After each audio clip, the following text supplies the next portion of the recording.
Hello Booktube, c'est Jess et bienvenue aujourd'hui sur ma chaîne pour une nouvelle vidéo. Alors aujourd'hui on va clôturer un petit peu la session Les Orphelins Baudelaire puisque je viens de lire le tome 4 des Orphelins Baudelaire, donc il s'appelle The Miserable Mill en anglais, je ne connais pas le titre du livre en français. Et ce quatrième tome correspond aux épisodes 7 et 8 de la série et conclut donc la saison 1 qui se termine donc avec ce livre 4. Voilà. Donc on se retrouve aujourd'hui pour parler du quatrième tome, donc de Miserable Mill. Donc ici, les Orphelins Baudelaire, donc Violette Klaus et Sunny, donc Sunny qui s'appelle Prunille en français, vont être confiés par Monsieur Poe à la scierie Lucky Smells, voilà. Et donc ce nouveau gardien, en quelque sorte, ce nouveau tuteur, va se faire appeler Sir et est un personnage absolument détestable puisqu'il va dire qu'il a en fait négocié le fait que les enfants puissent rester là, qu'il va les protéger du comte Olaf, mais en échange, eh bien, ils vont travailler à la scierie et être mis en fait au même stade que les autres ouvriers de la scierie. Alors, je ne sais pas si vous imaginez des enfants de 14 à de 3 ans, hein, je pense qu'elle a Sunny, à travailler dans une scierie plusieurs heures par jour. Voilà, un travail qui est absolument pas adapté. Donc voilà comment le livre commence. Évidemment, le comte Olaf va encore faire son apparition dans le roman, ça c'est sûr. Ce qui m'a un petit peu étonnée dans ce livre, c'est qu'il apparaît beaucoup plus tard. Parce que du coup, je n'ai pas arrêté pendant toute la lecture de me dire mais c'est qui le comte Olaf? Est-ce que c'est ce contremaître qui arrête pas de gueuler partout et qui est hyper méchant? Est-ce que c'est encore quelqu'un d'autre? Donc est-ce que c'est Sir? Puisque les enfants Baudelaire se posent eux-mêmes la question. Puis il y a aussi le personnage de Charles, je crois, qui est le collaborateur ou l'associé, enfin si on peut vraiment appeler ça associé de Sir, qui lui est un personnage qui est beaucoup plus sympathique, qui va donner des raisins, des pommes aux enfants, etc., mais qui va jamais oser prendre la voix en disant non mais oh ce que tu fais là Sir c'est pas, enfin monsieur, puisque Sir en anglais c'est monsieur, c'est pas bien, tu dois pas te comporter comme ça avec les enfants, ils méritent un meilleur traitement. Il va jamais oser prendre la voix parce que il a l'habitude d'être abaissé par ce méchant monsieur. Honnêtement, des 4 tomes que j'ai lus jusqu'à présent, c'est mon préféré parce que voilà, j'ai aimé la dynamique de ce roman. J'ai mis beaucoup plus de temps à comprendre un petit peu ce qui allait se passer avec le comte Olaf, comment il allait venir dans l'histoire. Et puis la première fois où Klaus casse ses lunettes et va donc chez cet opticien, le docteur, je sais plus comment elle s'appelle, je sais bien que son prénom c'est Georgina mais j'ai oublié son nom de famille, qui revient complètement différent, qui reconnaît à la limite pas ses sœurs et puis après qui l'écoute plus que le contremaître et qui, voilà. J'ai trouvé ça mais absolument très étrange, forcément. Je me suis vraiment demandé à quel moment le comte Olaf allait apparaître, sous quelle forme, sous quel déguisement. Et il y a eu ce petit côté un petit peu à rechercher, à attendre ce moment fatidique parce que dans les autres livres, le comte Olaf arrive beaucoup plus tôt. Là, il arrive assez tard dans le roman. Et bien, voilà, ça a piqué ma curiosité à un tel point que j'ai pris beaucoup plus de plaisir à lire ce livre-ci. Depuis, je trouve que l'intrigue était beaucoup plus complexe du coup avec la manière dont Klaus se comportait qui était en fait de l'hypnose. Je vous dis, j'ai vraiment passé un super moment avec ce roman-ci. Je vais pas vous dire si vous les avez pas encore lus, parce que techniquement, si vous regardez ces vidéos, c'est que vous avez déjà lu les livres. Mais en tout cas, voilà. Moi, en tout cas, c'est mon tome préféré jusqu'ici. C'est vraiment celui qui m'a vraiment tenu le plus en haleine. C'est d'ailleurs celui que j'ai lu le plus rapidement, parce que j'avais vraiment envie de savoir comment le comte Olaf allait apparaître dans ce tome-ci. Alors pour la fin, maintenant on sait déjà où vont aller les enfants dans le prochain tome, puisque c'est a boarding school, donc dans un internat.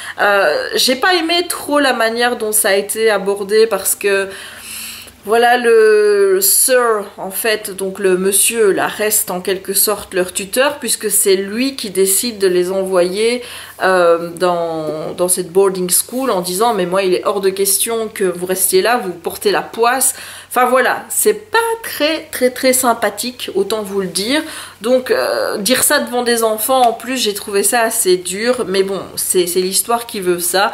Il y a toujours ce côté un petit peu barré par rapport aux adultes, hein, Monsieur Poe, les autres adultes qui ne voient pas la réalité par rapport au conte Olaf.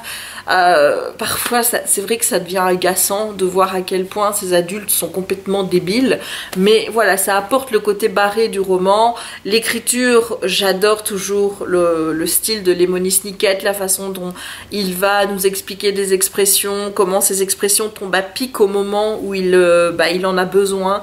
Honnêtement, cette série, c'est du... Voilà, moi je l'adore, c'est middle grade, c'est de la jeunesse. Normalement, c'est pas du tout fait pour mon âge. À 35 ans, je pense que c'est le genre de lecture qui devrait... je devrais trouver ça, oui, bon, pour des enfants, ça passe, quoi. Mais non, je prends vraiment beaucoup de plaisir à les lire et il me tarde maintenant de lire la suite. Passons maintenant à la série et donc aux épisodes 7-8. Donc vous savez, pour vous en avoir déjà parlé dans les vidéos précédentes, que j'étais pas trop pour l'incursion des parents que l'on voyait, parce que je me suis dit ça donne un petit peu une idée de la fin, que les parents en fait seraient toujours en vie, enfin patati patata, et j'aimais pas trop les changements qui étaient opérés par rapport à la série. Donc il faut quand même savoir qu'ici c'est Monsieur Poe qui les place à la Syrie. Dans la série, ils arrivent à la Syrie par eux-mêmes parce qu'ils sont montés dans un camion à la fin de l'épisode 6 parce qu'ils ont vu une photo de leurs parents chez leur tante Joséphine, où il y avait leurs parents et d'autres personnes sur cette photo avec l'usine Lucky Smell qui était derrière. Donc c'est pour ça qu'ils décident de se rendre dans cette Syrie et qu'ils vont être engagés là-bas, et que quand on va leur dire qu'ils sont les enfants Baudelaire, on va leur dire ouais, mais vous savez qu'en fait si la ville, qui n'est pas du tout brûlée dans le livre, mais là il n'y a plus rien, quoi, la ville elle est calcinée, et bien là on va dire que c'est de la faute de leurs parents, que c'est eux qui ont foutu le feu à la ville. Et là ça va vraiment perturber les trois enfants, parce qu'ils se disent c'est impossible que nos parents aient fait une chose pareille.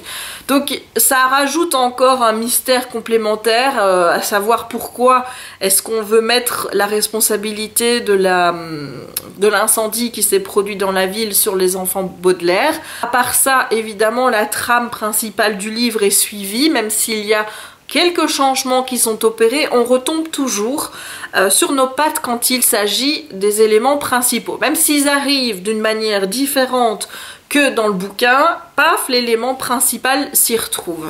Et je dois dire que j'ai même trouvé plus de sens à la série par rapport aux ouvriers de Lucky Smells. Il faut quand même savoir que les ouvriers de Lucky Smells sont payés en coupons. Voilà, donc on leur dit vous allez avoir à l'achat de 2 bouteilles, vous en avez une gratuite. Voilà, ils sont payés comme ça, sauf que comme ils n'ont pas d'argent, ils peuvent pas se payer 2 bouteilles, donc la bouteille gratuite ça ne sert à rien. Ou ils ont 50% de réduction sur ci ou sur ça, mais en n'ayant pas d'argent, encore une fois, ça ne sert à rien. À midi, leur pause dure 5 minutes et ils mangent un chewing-gum, et ils ont droit qu'à un repas du soir. Voilà. Et ça n'a pas l'air de trop les déranger, j'ai envie de dire. Tandis que dans la série, clairement, ils sont hypnotisés. On l'apprend à la fin de l'épisode, ils sont hypnotisés, ce qui explique un petit peu de manière plus cohérente pourquoi ils acceptent cette situation. Alors que là, dans le bouquin, c'est le Phil qui voit à un moment donné dans la librairie la constitution de la ville, ou je sais plus quel document, qui va dire à monsieur, après avoir lu ça, dites le fait de nous payer en coupon, je pense pas que ce soit trop légal, quoi.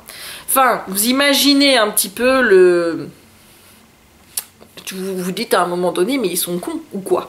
Et donc voilà, ça rajoute encore ce côté un petit peu vraiment débile aux adultes dans cette saga, Tandis que dans la série, ben voilà, il y a une explication cohérente qui fait que les ouvriers acceptent des conditions de travail qui ne seraient jamais acceptées sinon. Voilà, donc ça j'ai préféré justement qu'il y ait cette explication avec l'hypnose par rapport aux ouvriers. Il y a encore des choses, je sais pas si ça a du sens par rapport à l'histoire originale, donc le fait que monsieur soit de connivence en fait avec l'oculiste ou enfin c'est le docteur des yeux quoi, hein, parce que lui il envoie ses ouvriers là-bas, elle fait un truc, il sait pas qu'elle les hypnotise en fait, mais il s'arrange bien et puis il se divise les bénéfices de la société en deux. Voilà, alors que dans le bouquin ça se passe pas du tout comme ça, il n'y a pas vraiment de lien entre ce docteur et le monsieur.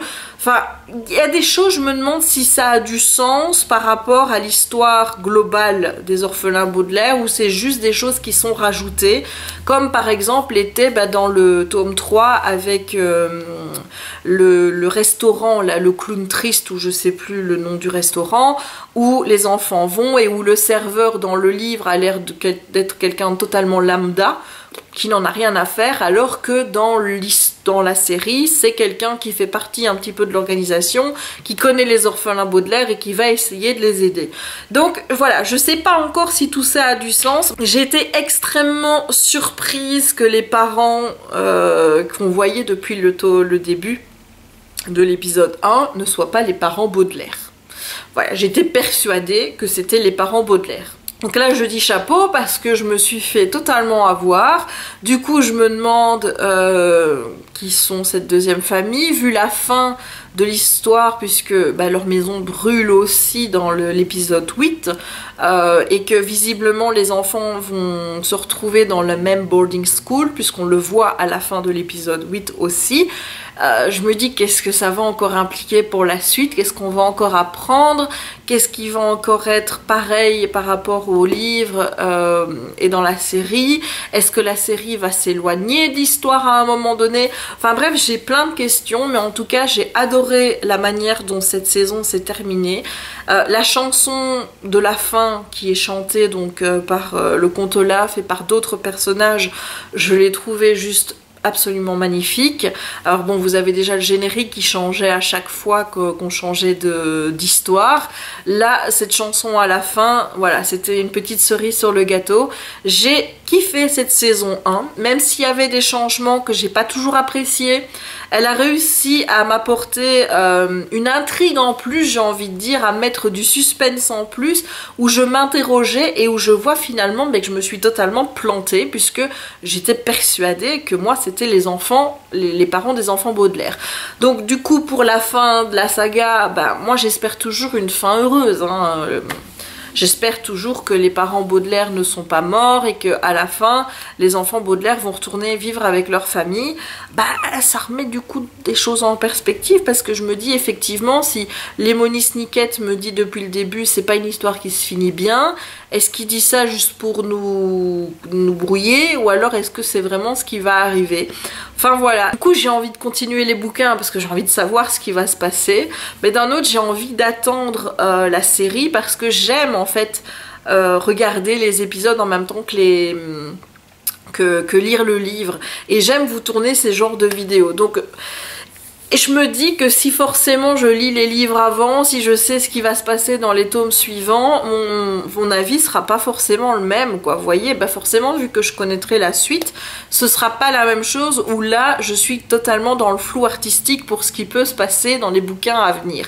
Donc, je vous avoue que je sais pas trop si je vais continuer à les lire maintenant, malgré que j'en ai une furieuse envie, ou si je vais attendre la saison 2, et voilà, là, ça me semble encore trop long. Donc, je sais pas ce que je vais faire, mais en tout cas j'aimerais bien vraiment continuer à faire ce que je fais là, donc c'est-à-dire vous parler des épisodes en fonction du tome, et ça j'aimerais bien savoir si ça vous plaît. Pour ce genre de vidéo je peux pas vous dire voilà j'espère que je vous ai donné envie de regarder la série ou quoi que ce soit, parce que forcément si vous regardez ces vidéos c'est que vous les avez vues, vu que je n'arrête pas de spoiler d'un bout à l'autre. En tout cas j'espère que ce dernier épisode de la saison 1 de cette mini-série sur les orphelins Baudelaire, série versus livre, vous a plu. Si c'est le cas, n'hésitez pas à laisser un petit pouce en l'air, n'hésitez pas à me donner votre avis dans les commentaires sur le livre, sur les épisodes, ce que vous en avez pensé, si vous avez des théories pour la suite. Évidemment, si vous avez lu les livres, évitez de me et de nous spoiler, ce serait gentil. N'hésitez pas non plus à vous abonner si ce n'est pas encore le cas, et moi je vous dis à très bientôt pour de nouvelles aventures livresques ou pas. Ciao! Look away, look away, look away, look away. The show will wreck your evening, your whole life and your day. Every single episode is nothing but dismay, so look away, look away.